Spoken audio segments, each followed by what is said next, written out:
So now I'm an investigative reporter. I'm at the DMV to do a story. Before I conduct my interviews, I'm in another room with Janessa and two other women, a redhead and a blonde, and they're chatting. The redhead takes her shirt off. She's wearing this red lace bralette. She says, "I like to wear this as a top." And I said, "Well, I think that's a wonderful choice." And then the blonde, she's wearing a green tube top. And she says, "I never have to wear a bra, I wear pasties."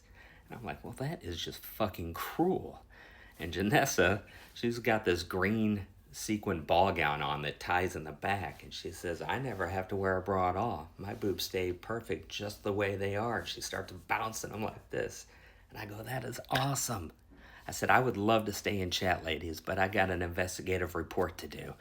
So I take my microphone, which is a glass smoke pipe with a camera and a microphone in it, and I walk into the other room. The DMV manager walks up to me, says, "Hey, sir, can I help you?" And I said, "Yes, I have a few questions." And he looked down at my pipe. He goes, "Oh, I see. I can't help you." And he walks off. I said, "What the hell?" So I start chasing after him. And then this weird little stubby dude intercepts me. And he looks like Coach Nate from Ted Lasso, if you can imagine that. And he says, "Hi, may I help you?" And I said, "Yes. I'd like you to tell me about the corruption in the DMV." And he looks down at my microphone. He goes, No, that's questions for my manager to answer." I go, "The manager that just walked off?" And then I looked over his shoulder and I said, "The manager that's trying to sneak out the back?"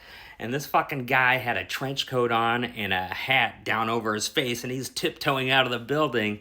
I'm like, "Oh, you motherfucker." So I go into the hallway and chase this guy, but I lose track of him, and I lose my story. And then I wake up. That was the dream.